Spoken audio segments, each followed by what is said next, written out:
Hi, and thanks for joining us once again on this week's review of the Northern Ireland Women's Football Association League, which is brought to you by Electric Ireland. Once again, there's a lot to get through, so let's have a brief look at what you can look forward to in the next 15 minutes or so. There are match highlights from the Division 2 game at Inver Park between Larne Ladies and Coleraine Ladies. We have post-match reaction from players from both sides after the game. We have information on the quarter-final draw for this season's Super Cup competition. And finally, it's our weekly roundup of all the scores from across all of the NIWFA games played this week. Well, Riona, good to have you back on board again. Yes, Colin, it's good to be back. Been away for a wee bit there. You've been busy? Very busy indeed. A lot of events work that I've been doing, so because the weather's been fantastic, Yeah, have to make the most of it. A lot more activities going on there. I hear at the Killers during the week as well. I was indeed, yes, down at Inver Park, and brilliant concert, heat wave almost. There was like 22,000 people. Yeah, it must be warm. Jam-packed. Bit of a rock chick then, are you? Oh, I like The Rock, I have to say so. I liked him back in the day and I still like him, so he's still banging out the good performances. I like to hear. And your favourite song? Probably Mr. Brightside's quite good. I prefer Human, I must say. That's each their own, as they say. That's it, each to their own. So let's get back to the highlights of this week. And their highlights take us to Inver Park and Larne for the game between Larne Ladies and Coleraine Ladies in the second division.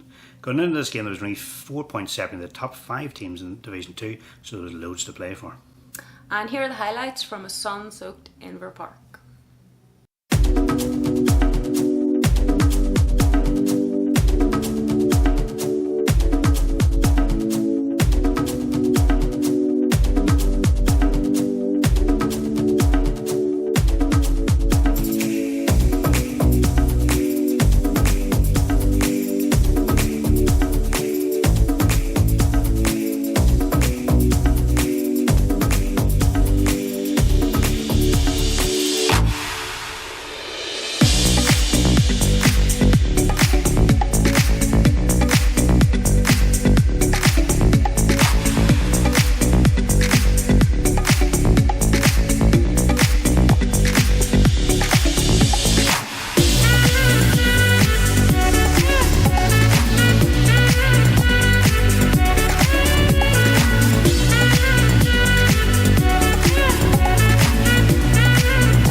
a good win for Larne Ladies then. Yeah, very much so. I think they deserved their win. It was a good match. Both sides played very well. Some good football on display. Coleraine gave a good account of themselves.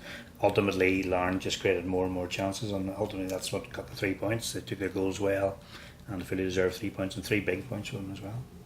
And a good goal from Elle Houston. Yeah, I have to say, lovely build-up coming into it. Elle took it well, got the ball in the box, sold the goalkeeper dummy and tucked the ball in the back of that very well, and that was the third goal and really sort of sealed the win for Larne on the night.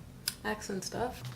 If we have a quick look now at the other results and standings from Electric Ireland Division 2, we can see that there were also wins during the week for Foyle Bells, Chimney Corner Ladies and Mountjoy United, who picked up their first points of the season following a great 3-2 win over Belfast Swifts. All of this means that it's Foyle Bells still leading the way in Division 2, although that result from our featured game means Larne have moved into second place in the table. After our featured game, Colin spoke to Cherie Nicholl and Samantha Muskimmon from Coleraine, but first he caught up with Larne's Helen Curneen. Helen, first of all, congratulations on a great win there tonight. You must be really delighted. Yeah, really delighted. It was tough game. Coleraine are good and well organised side, so we're more than happy. We frustrated in the first half. We didn't take a few of our chances, but we took them early in the second half, and that made all the difference. It's been a strange season, this division. I mean, everybody seems to be dropping points. Other teams are picking it up. Yeah. Nobody seems to be really getting the lead. Nobody seems to want to win it. Where everybody's beating everybody, which I suppose keeps it exciting and competitive. And I think that's a testament to women's football, that it is competitive and everybody's beating everybody. So hopefully we've a couple of fixtures left, and if we can keep going, we hopefully be in the mix. You've obviously personally played at international level previously. You didn't take a bit of time out. I did. When you're back again? I did. Took a bit of time out to have some kids, and I've just come back just to get involved with the Larne. I'm a Larne girl, although I've played for Crusaders in Northern Ireland in the heyday, I suppose. But yeah, just glad to be back and having a bit of fun, and a really great bunch of girls, and it's a great setup at Larne Ladies. Okay, and looking ahead finally just to your next match, I think you play Coleraine Ladies Athletic. Is your next game, so that's an important game once again for Huge game. Every game's important in this league because everybody's beating everybody and nobody's really running away with it. So we're just trying to take each fixture as it comes, and as I say, we've a great setup here and everything's there for us, so hopefully we can put a string of wins together and see where it takes us. Okay, thanks Jordan this evening. Thank you. Alright, Cherie, we'll start with you. Disappointing result there tonight. What were your thoughts on the game? Yes, it was disappointing, especially we played them at home, a few matches back, and we won 4-0. Larne's a good side, and we're struggling at the minute, with players being injured and a couple away on holiday, so really did struggle to field the team. We are a young side as well, so we're missing a few senior players, and I think that that doesn't help us out. Season overall, it's been a funny one for all the clubs. Some clubs have won a few, then they've lost a few, and it's been up and down a bit. What's your thoughts on the Coleraine season so far? I think we're playing really, really well. A big improvement from last season.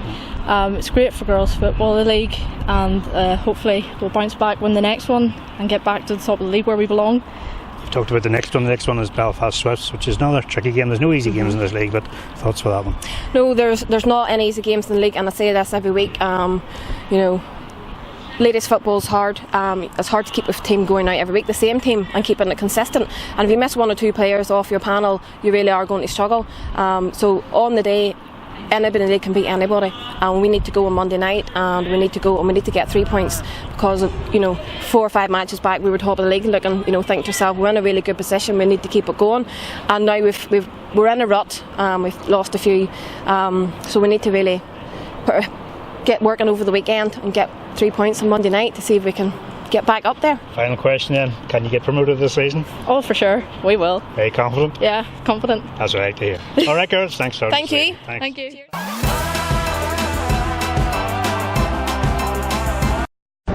Decimos no al racismo. Nay del racismo. Nein zu Rassismus. No au racisme. No al racismo. No to racism.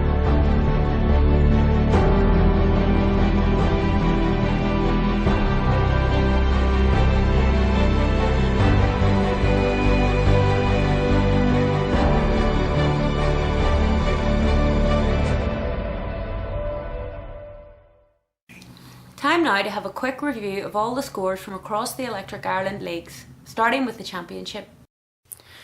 As you can see, the big game of the week was won by Larne Ladies, who defeated challengers Lisburn Ladies by 2-0, thanks to goals from Alicia Donnelly and Leanne Domican. Carnmoney Ladies kept up the pace with a fine 4-0 win at Killen Rangers, and there were also wins for East Belfast and Ballymena All Stars.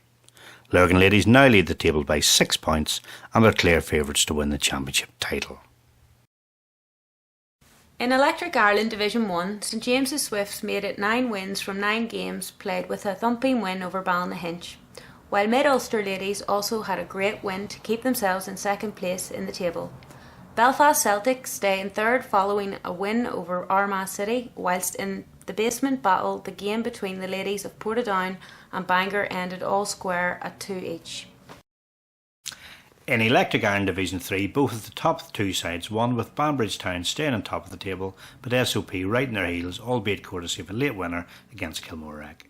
And finally, Dramara Village played 2 games this week but sadly lost both, firstly to Craig Avon City Ladies, then to 20 Secondies, for whom Sam Lloyd scored a hat-trick despite only returning home from holiday in Benidorm only hours previously. And finally, in Electric Ireland Division 4, Lisburn Rangers had another convincing win, this time over Camlock Rovers. Ballymena Seconds defeated the Belfast Ravens, while Larne Ladies Olympic and Banbridge Rangers both had good away wins. It's Lisburn Rangers from Ballymena Seconds leading the way at the top of the table. I've coached Northern Ireland's up-and-coming talent at every level. When you see raw talent, you know you've got to nurture that and develop that in the right direction. You see that at the top level. And I see that in Grace. Her speed of play, her speed of thought, she has vision. She's going to be a real game changer. Electric Ireland, changing the game for women's football in Northern Ireland. And finally today it's time to have a quick look at the draw for the quarter-finals of the Kerr Group Insurance Super Cup, which took place earlier this week. If we look quickly at the quarter-final draw, we'll see there's some absolute classic ties to look forward to. Larne Ladies, who currently lead the championship, have a home game against Lisburn Rangers Ladies, who are currently top of the 4th Division. Now on paper that might look easy, however Lisburn Rangers have been unbeaten all season and indeed knocked out Ballymena All-Stars from the competition last week. St James's Swifts, who are currently top of the 1st Division, take on Lisburn Ladies, who are in the championship. Mid-Ulster Ladies, who are also having a great season, have home advantage over championship side Kiln Rangers Ladies. And finally Foyle Bells, who are currently leading the 2nd Division, once again have home advantage and once again against another championship side in Carmoney Ladies. And those games will take place on Monday the 29th of July 2019.